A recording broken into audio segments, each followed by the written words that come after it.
Sekarang kita akan kembali lagi diperlihatkan dengan Zuchi yang pada saat ini membuat rencana dengan sangat berhati-hati. Sementara itu 7 dewa yang tersisa pada saat ini tampak memiliki ekspresi serius ketika menatap ke arah Zuchi. Lalu salah seorang di antara mereka pada akhirnya segera bertanya, jika begitu apakah Tuan Istana memiliki rencana selanjutnya?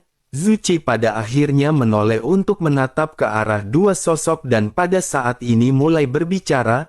Zuchi berkata agar Tai King dan Gusansu pada saat ini segera pergi ke Vientiane Star. Namun tujuan mereka pergi kali ini adalah untuk mengumpulkan semua informasi yang ada. Jangan bertindak sembarangan tanpa perintah dari Zuchi dan mereka harus mengingat perkataannya. Dalam situasi apapun terkecuali nyawa mereka terancam, mereka jangan memprovokasi siapapun dengan mudah. Sosok wanita yang bernama Tai King pada saat ini menganggukkan kepalanya dan berkata bahwa dirinya mengerti arahan dari Tuan Istana. Sementara itu sosok yang bernama Gusansu pada saat ini segera mengerutkan kening sebelum akhirnya berbicara kepada Zuchi. Sosoknya lanjut berkata bahwa dirinya pada saat ini ingin bertanya mengenai suatu hal. Bisakah Tuan Istana pada saat ini memilih orang lain untuk melakukan tugas ini? Gusansu pada saat ini tampaknya benar-benar tidak cocok untuk tugas tersebut.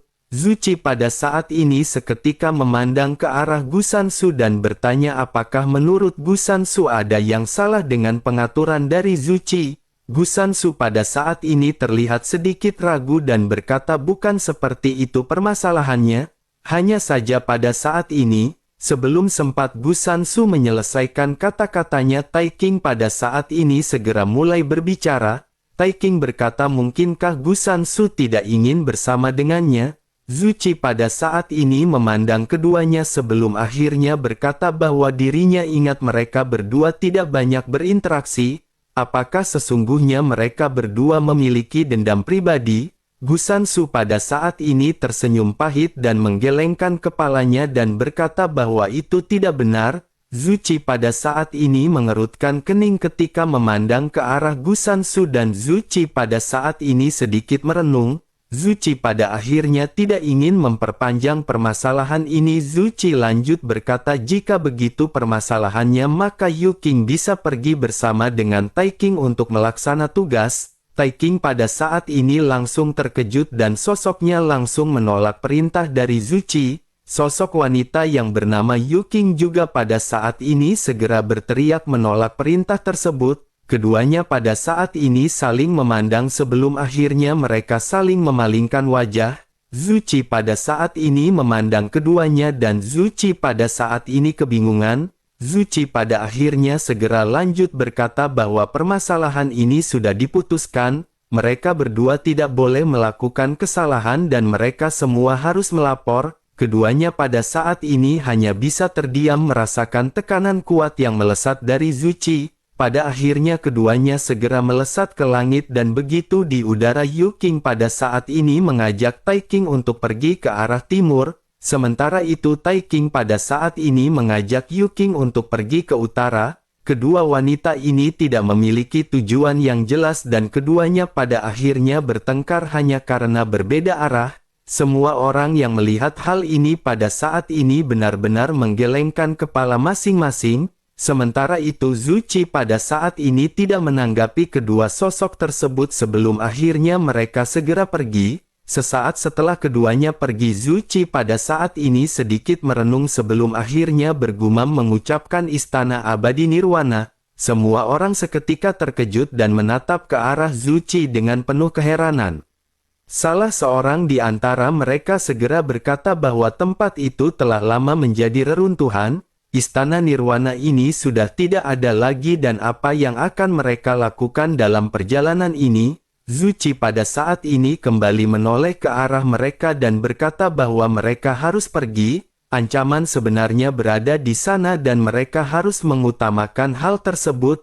Terlebih lagi ada formasi perlindungan dari Istana Dewa Pemburu dan mereka tidak perlu khawatir. Mereka juga jangan menganggap enteng perjalanan ini karena mereka mungkin akan bertemu dengan musuh kuat di dalam perjalanan. Dirinya ingin mereka semua menghentikan perjalanan dari permaisuri dengan cara apapun. Mendengar perkataan Zuchi, kelima sosok ini pada saat ini terlihat semakin serius. Sementara itu Zuchi segera melambaikan tangannya dan kelima sosok itu pun seketika mengangguk. Di bawah pengaturan Zuchi mereka semua pada akhirnya segera melesat pergi meninggalkan istana.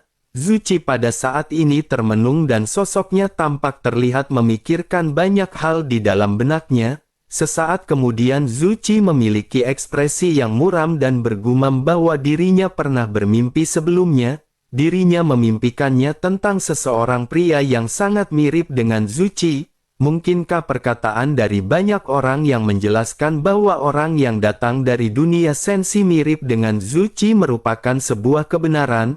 Dirinya benar-benar sangat pemasaran seberapa miripkah orang ini dengan Zuchi. Zuchi pun mengepalkan tangannya dan aura Zuchi pada saat ini melonjak. Namun begitu kekuatan ini hendak meledak lebih lanjut, kekuatan Zuchi pada saat ini seolah-olah tertahan.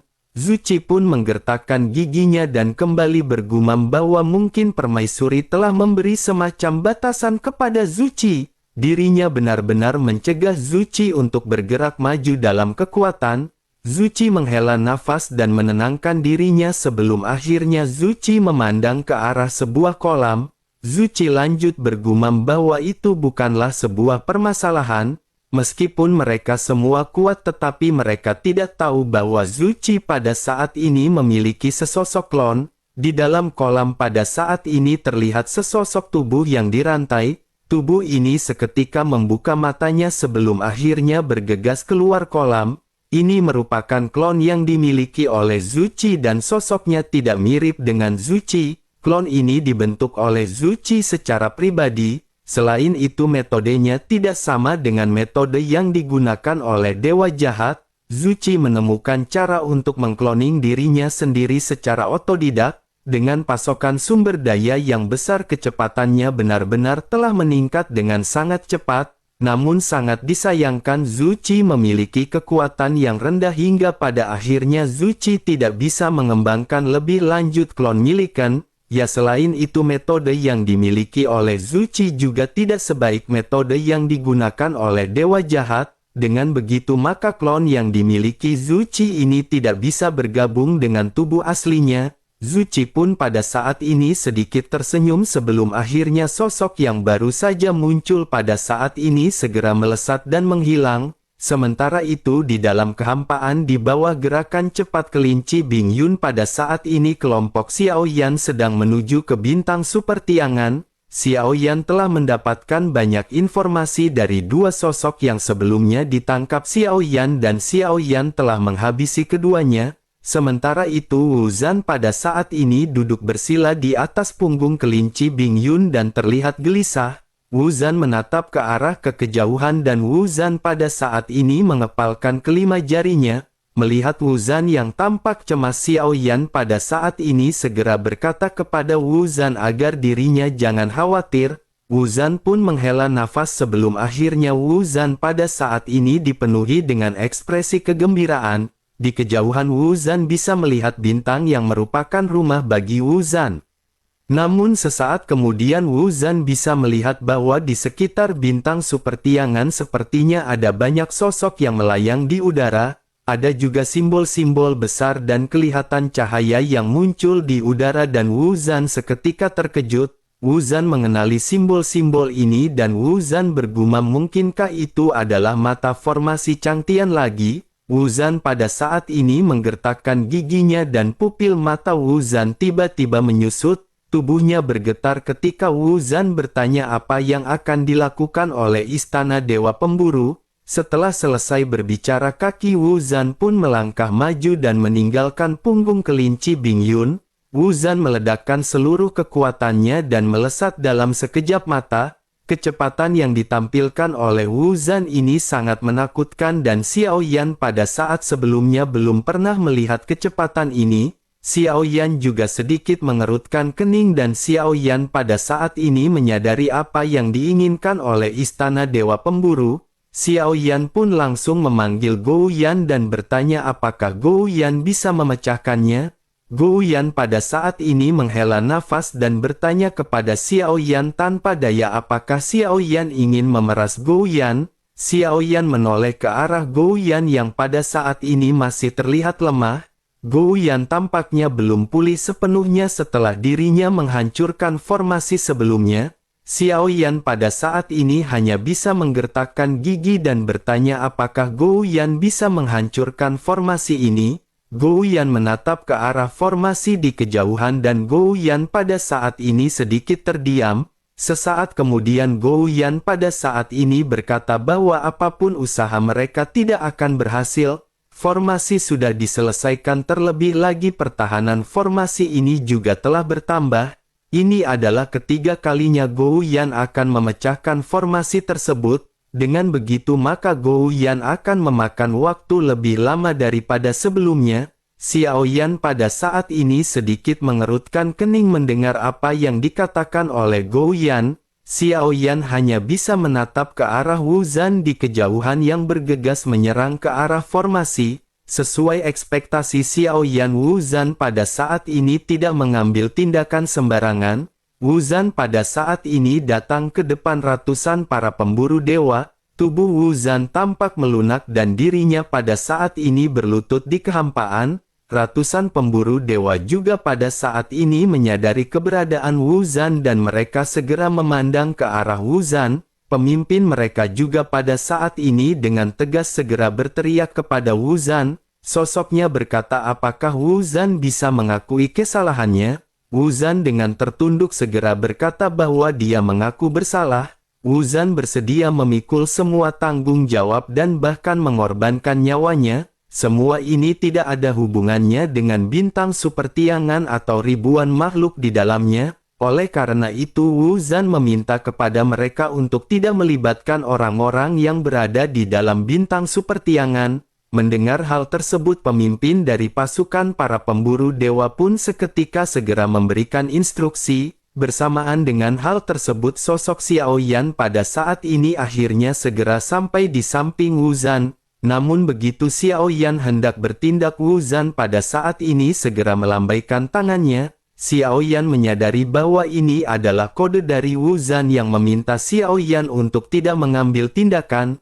Wu Zhan menyadari begitu Xiao Yan mengambil tindakan, sinar penghancur dari mata formasi akan langsung menembus bintang supertiangan. Xiao Yan pada saat ini hanya bisa mengerutkan kening dan Xiao Yan hanya bisa menatap ke arah sosok-sosok yang melayang di udara. Sementara itu ratusan orang dari Istana Dewa Pemburu pada saat ini tentu menyadari keberadaan Xiao Yan dan memandang ke arah Xiao Yan.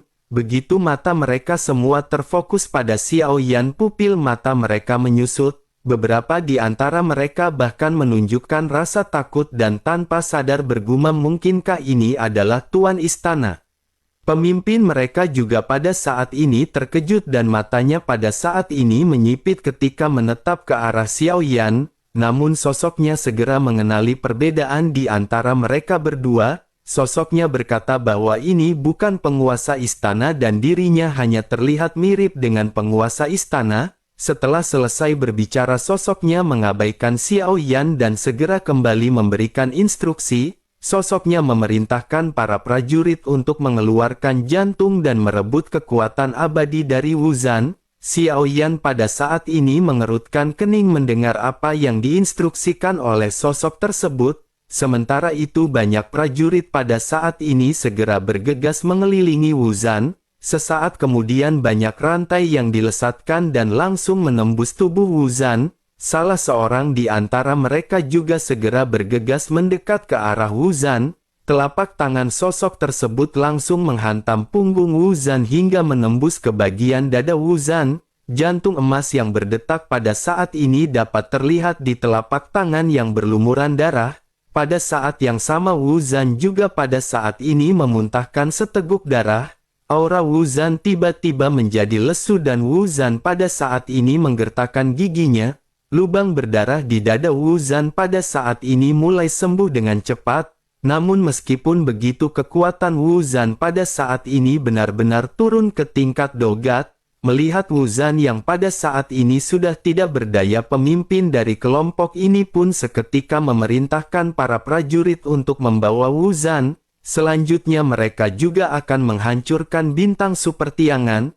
Begitu pemimpin para pemburu dewa berbicara, Wuzan tiba-tiba mengangkat kepalanya. Matanya terlihat merah ketika dirinya berteriak memerintahkan mereka untuk menunggu. Wuzan telah menyerahkan diri dan Wuzan akan bertanggung jawab atas semuanya. Dirinya pada saat ini memohon kepada para pemburu dewa untuk melepaskan bintang Supertiangan. Pemimpin dari pemburu dewa pada saat ini memiliki pandangan yang acuh tidak acuh dan benar-benar mengabaikan Wuzan. Wuzan pada saat ini menggertakkan giginya dan tiba-tiba menatap ke arah Xiao Yan. Terlihat adanya permohonan dari tatapan yang dilontarkan oleh Wuzan. Wuzan pada saat ini tidak lagi memiliki pilihan karena kekuatan keabadiannya telah diambil. Kekuatannya telah turun ke tingkat Dogat dan Wuzan benar-benar tidak memiliki kemampuan untuk melawan. Dengan kekuatannya yang pada saat ini berada di Dogat bintang 6, bahkan berhadapan dengan para prajurit saja Wuzan benar-benar tidak akan bisa bertahan. Xiao Yan juga pada saat ini menyadari apa yang pada saat ini diinginkan oleh Wuzan. Xiao Yan sedikit mengerutkan kening dan Xiao Yan berniat untuk membantu Wuzan. Namun tujuan utama Xiao Yan pada saat ini sesungguhnya adalah untuk mengendalikan formasi ini terlebih dahulu. Jika formasi ini bisa digagalkan maka semua orang akan selamat. Xiao Yan pada akhirnya menggeretakkan gigi dan Xiao Yan diam-diam segera menggunakan jutaan jiwa yang dimiliki oleh klon pemakan jiwa. Kabut hitam pada saat ini menjelar diam-diam menghampiri ratusan sosok prajurit para pemburu dewa. Namun sesaat kemudian pemimpin para pemburu dewa menyadari apa yang dilakukan oleh Xiao Yan. Dirinya tahu bahwa Xiao Yan berniat untuk menghentikannya dan segel di tangannya seketika berubah. Mata formasi pun siap untuk digunakan dan pada saat ini segera meloncakkan cahaya ke arah langit. Menyadari hal tersebut tubuh Xiao Yan pada saat ini segera bergegas melesat dan berteriak dengan keras. Xiao Yan tanpa banyak penundaan segera mengeluarkan Yao Beng dan 10.000 domain dewa api yang terbentuk dari api putih. Xiao Yan berpikir bahwa ini adalah satu-satunya hal yang bisa menghentikan pergerakan semua orang. Jika Xiao Yan bisa menghentikan mereka maka itu akan bisa membatasi untuk sementara waktu formasi yang mereka gerakkan. Bersamaan dengan hal tersebut Gou Yan juga pada saat ini berteriak kepada Xiao Yan bahwa dirinya sebentar lagi akan bisa mengendalikan formasi ini. Xiao Yan pada saat ini terkejut mendengar apa yang dikatakan oleh Gou Yan. Karena rupanya Gou Yan memanfaatkan waktu untuk mengobrak-abrik formasi bersamaan dengan Wuzan yang berlutut, Xiao Yan pun menganggukkan kepalanya dan Xiao Yan pada saat ini menaruh banyak harapan kepada Gou Yan. Sementara itu di sisi lain dalam beberapa tarikan nafas kekuatan jahat dari klon pemakan jiwa juga segera menyelimuti semua sosok yang ada. Banyak di antara mereka yang pada saat ini jiwanya benar-benar ditawan oleh kaisar pemakan jiwa. Tubuh Xiao Yan juga pada saat ini bergegas mendekat dan Xiao Yan berniat untuk langsung menghabisi pemimpin pemburu dewa. Kekuatan pemimpin ini adalah langkah kedua dari keabadian. Meskipun dirinya jauh lebih lemah daripada San Zhen tetapi masih sulit bagi Xiao Yan untuk membunuhnya secara langsung. Sayap dewa di belakang Xiao Yan pada saat ini segera dikepakkan dan Xiao Yan segera melesat dengan sangat cepat. Sementara itu di sisi lain dengan kekuatan langkah kedua keabadiannya, pemimpin dari pasukan pemburu dewa pada saat ini segera tersadar dari Yao Beng. Sosoknya segera menyadari Xiao Yan yang pada saat ini menyerang ke arahnya. Sosoknya pada saat ini menyipitkan matanya dan dirinya juga berniat untuk menghabisi Xiao Yan dalam satu pukulan. Sosoknya memfokuskan mata ketika menatap ke arah Xiao Yan dan kekuatan keabadian yang kuat melonjak. Sosoknya lanjut bergumam bahwa momentum orang ini adalah Dogat bintang 8. Apakah dirinya pada saat ini benar-benar ingin mencari kematian? Begitu selesai berbicara tinjunya seketika mengembun dan dirinya benar-benar yakin bahwa serangannya akan langsung menghabisi Xiao Yan. Sementara itu Xiao Yan pada saat ini juga menyipitkan matanya dan Xiao Yan tahu bahwa Xiao Yan tidak akan bisa berhadapan dengan sosok tersebut.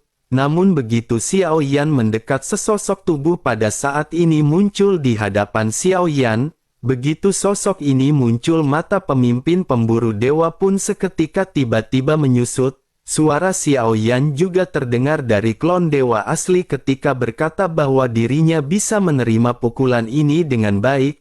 Klon dewa asli dengan 3 bintang yang terlukis di keningnya pada saat ini melesatkan tinjunya yang biasa-biasa saja. Namun pemimpin para pemburu dewa pada saat ini menyadari ada kekuatan aneh yang dimiliki oleh sosok tersebut. Sosoknya bergumam bahwa tidak ada fluktuasi origin ki dan tidak ada kekuatan keabadian. Sosoknya pada saat ini berniat untuk mundur, tetapi hal tersebut tampaknya benar-benar sudah terlambat. Sosoknya hanya bisa melesatkan tinju kuat miliknya dan kedua tinju pada akhirnya seketika bentrok. Suara teredam langsung keluar dan kekuatan keabadian juga seketika mengalir dengan gila-gilaan. Aura yang kuat seketika melonjak menyebabkan semua sosok dalam jarak 100 meter segera terguncang. Xiao Yan pada saat ini menggunakan sayap dewa untuk melindungi sosoknya dan Xiao Yan pada saat ini kembali melesat ke arah lain. Xiao Yan tidak ingin banyak membuang waktu dan Xiao Yan harus segera menghentikan formasi ini. Xiao Yan berniat menghancurkan banyak prajurit yang pada saat ini tertegun karena jiwanya telah dipenjara oleh Raja Pemakan Jiwa. Sosok klon pemakan jiwa juga mendekati Xiao Yan dan Xiao Yan langsung menggunakan teknik pembentuk kehidupan. Sesaat kemudian Xiao Yan pada saat ini melesatkan kekuatan tercepatnya dan menggunakan sayapnya untuk menghancurkan banyak sosok yang tertegun. Banyak darah pada saat ini terciprat di mana-mana bersamaan dengan Xiao Yan yang melakukan pembantaian. Klon dewa asli di sisi kejauhan juga pada saat ini sama sekali tidak menahan diri. Pemimpin para pemburu dewa juga pada saat ini benar-benar terlihat memalukan. Banyak anggota tubuhnya pada saat ini terlihat patah setelah benturan bersama dengan klon dewa asli. Sosoknya pada saat ini menggertakkan gigi dan dirinya benar-benar merasa bahwa dirinya tidak akan bisa berhadapan dengan klon dewa asli. Sosok itu pun seketika merobek kehampaan dan segera melesat masuk sebelum akhirnya menghilang. Xiao Yan pada saat ini mengerutkan kening dan Xiao Yan berniat untuk mengejar sosok tersebut. Namun Xiao Yan mengurungkan niatnya karena Xiao Yan baru saja menyadari bahwa sosok tersebut telah merobek kehampaan. Ini merupakan hal yang tidak diharapkan oleh Xiao Yan. Xiao Yan khawatir jika Xiao Yan ikut masuk di dalam kehampaan, lalu tanpa adanya tubuh tingkat keabadian Xiao Yan benar-benar akan terkoyak di dalam kehampaan.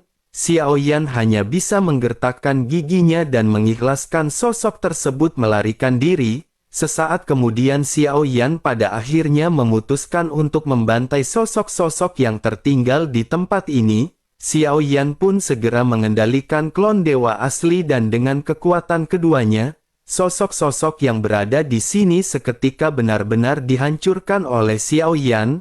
Klon dewa asli menghancurkan banyak sosok dengan satu pukulan dan kekuatan ini benar-benar sangat mencengangkan. Banyak benturan pada saat ini seketika terjadi sebelum pada akhirnya para pemburu dewa benar-benar dilenyapkan. Setelah menyelesaikan semua ini Xiao Yan pada saat ini segera melesat di kehampaan dan Xiao Yan mengumpulkan banyak cincin penyimpanan. Xiao Yan pun seketika tersenyum dan berkata bahwa ini benar-benar lumayan. Xiao Yan tidak menyangka bahwa dirinya benar-benar akan mendapatkan harta lagi setelah pertempuran besar kali ini. Melihat apa yang dilakukan oleh Xiao Yan, Wu Zhan pada saat ini hanya bisa tersenyum pahit. Sosoknya benar-benar merasa tidak berdaya. Hal ini benar-benar tidak masuk akal di benak Wu Zhan karena Xiao Yan benar-benar sangat kuat. Bagi kebanyakan orang kuat cincin penyimpanan seperti ini benar-benar merupakan hal yang tidak berguna. Namun tampaknya Xiao Yan benar-benar sangat tertarik dengan cincin penyimpanan seperti ini. Setiap kali Xiao Yan membunuh, Xiao Yan pasti akan mengumpulkan cincin penyimpanan dari para korbannya.